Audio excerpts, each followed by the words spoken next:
रहते हैं। उन्हें न तो सुविधाओं की आवश्यकता है न सहूलियतों की, और वो इन परिस्थितियों में केवल जिंदा नहीं रहते बल्कि वॉर रेडी रहते हैं, यानी किसी से भी आमना सामना करने के लिए तैयार। बहुत एप्टली ये नाम दिया गया है।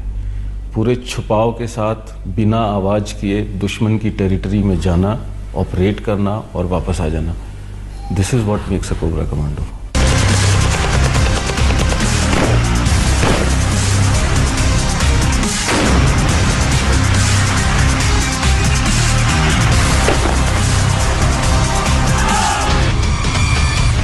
कोबरा यानी commando battalion for resolute action. CRPF की इस शानदार टुकड़ी का काम है नक्सलियों का काम तमाम करना, और अपने गठन के 9 साल के भीतर ही वो खौफ का दूसरा नाम बन चुके हैं। उसे किसी चीज का डर नहीं है और उसको ये पता है कि ये काम जो है, जो मुझे टारगेट दिया गया है, जो मुझे अचीव करना है, वो सिर्फ मैं ही कर सकता हूँ, और अगर मैं नहीं कर पाऊंगा तो शायद कोई भी नहीं कर पाएगा। लेकिन अगर आप इन कमांडोज का ऑपरेशन देखेंगे,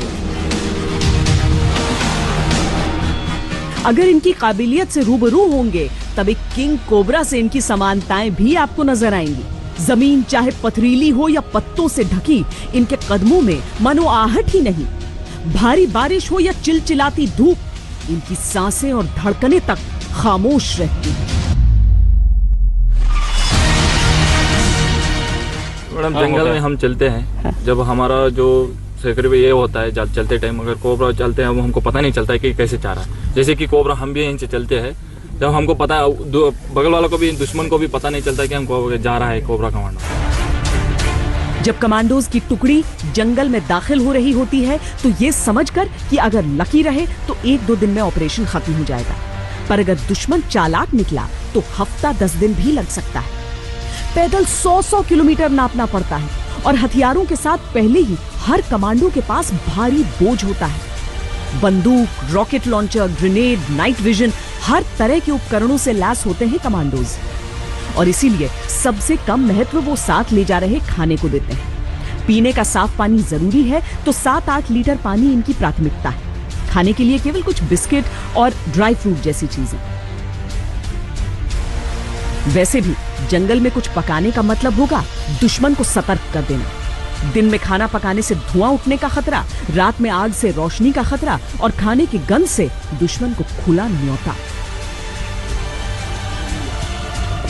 ट्रेनिंग के दौरान मैदान में मिले एक केकड़े को कच्चा चबाते कमांडोज ये कला प्रशिक्षण के साथ सीख चुके हैं। ये इनका शौक नहीं, जरूरत है।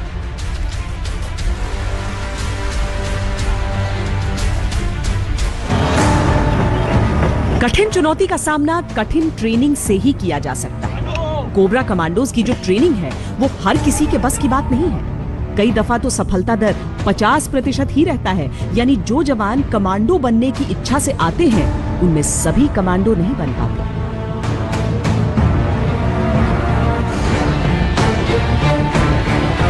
कमांडोज को कितना भी वजन उठाकर चलने की क्षमता होनी चाहिए। अव्वल तो इसलिए क्योंकि उन्हें हथियार और रसद उठाकर कई 100 किलोमीटर चलना होता है। दूसरा, कई दफा घायल या बीमार साथियों को भी इन सामान के साथ कंधों पर उठाकर इन्हें बढ़ना होता है। 10 किलोमीटर, 20 किलोमीटर, 40 किलोमीटर तक कमांडो को वेट के साथ में रनिंग करवाते हैं। अगर कमांडो की पीठ में वेट रहता है तो जंगल के दौरान वो जब मूवमेंट करता है तो कितना भी वेट वो कैरी कर सकता है, क्योंकि गर्मियों के दिनों के अंदर पानी को कैरी करना बहुत जरूरी होता है। और जो कमांडो का स्पेशल इक्विपमेंट्स होते हैं, नाइट में देखने के साधन, मैगजीन वगैरह, राउंड्स वगैरह, जिस तरीके का इलाका होता है नक्सलवाद इलाका, वैसे ही ये लेके जाते हैं। और ये किसी समतल जमीन पर नहीं चलते हैं। पेड़, पहाड़, गड्ढा, दीवार, इनका सामना किसी भी अड़चन से होता है। इसीलिए इनकी ट्रेनिंग में अगर एक छलांग में दीवार फांदना शामिल है, तो पेड़ों पर टार्जन की तरह झूलते हुए आगे बढ़ना भी। सुरंग के भीतर से भी ऐसे रेंग कर निकलते हैं कि कोबरा को फेल कर दें। किसी भी तरह की बाधा इनका रास्ता नहीं रोक सकती। जो फिजिकल ट्रेनिंग है सर, ये कमांडो की जो स्टेमिना होती है, ये हर लेवल में काम देती है।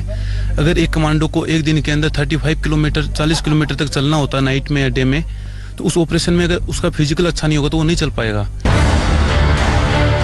इनकी ट्रेनिंग जंगल में ही करवाई जाती है ताकि ये दिन रात उस माहौल को, उन परिस्थितियों को समझकर उनसे मुकाबले के लिए तैयार हो सके। और इसमें बहुत बड़ी भूमिका होती है दिमागी ताकत की, क्योंकि जब अत्यधिक संघर्ष के सामने शरीर जवाब देने लगता है तो दिमाग ही वो शक्ति देता है जो इन्हें अजेय बनाता है। नक्सली जंगलों में पेड़ों पर ऊंचे ऊंचे मचान बनाकर बैठे होते हैं, पत्तों से घिर कर बैठते हैं। आगे बढ़ते हुए कमांडोज को ऊपर भी देखकर चलना है कि कहीं कैमोफ्लेज में दुश्मन तो नहीं बैठा, सामने भी देखना है कि रास्ता कहां से है, और नीचे भी देखना है कि कहीं मिट्टी के नीचे कोई लैंडमाइन तो नहीं।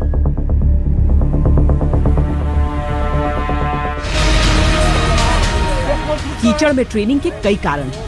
कीचड़ अपने घनत्व के कारण अधिक रेजिस्टेंस बनाता है और कमांडोज को आम एक्सरसाइज के मुकाबले दोगुना जोर लगाना होता है। इससे कम समय में अधिक वर्कआउट का फायदा है। इसके अलावा जिन इलाकों में कमांडोज को ऑपरेट करना होता है वहां अधिकतर मौसम में कीचड़ की स्थिति रहती है।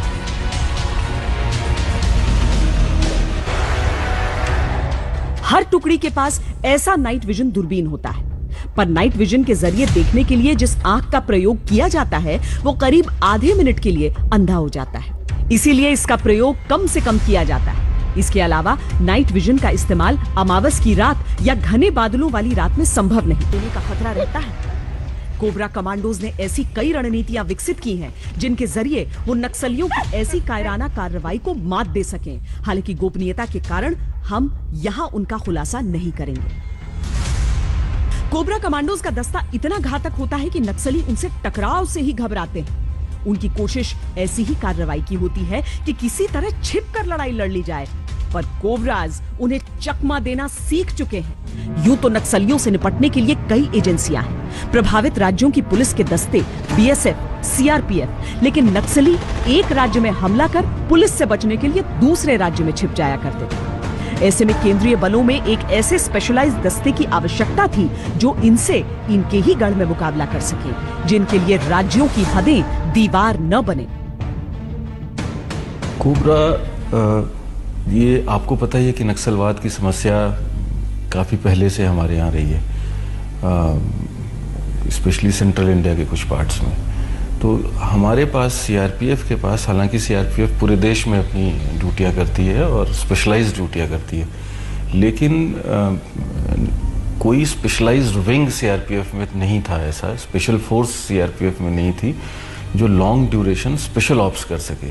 तो इस कमी को देखते हुए, इस कमी को पूरा करने के लिए भारत सरकार ने निर्णय लिया कि 10 कोबरा बटालियंस जो हैं वो बनाई जाएंगी, जो कि स्पेशली ट्रेंड होंगी और स्पेशली मोटिवेटेड होंगी और स्पेशल अलाउंसेस उनको मिलेंगे और वो स्पेशल ऑप्स करेंगी।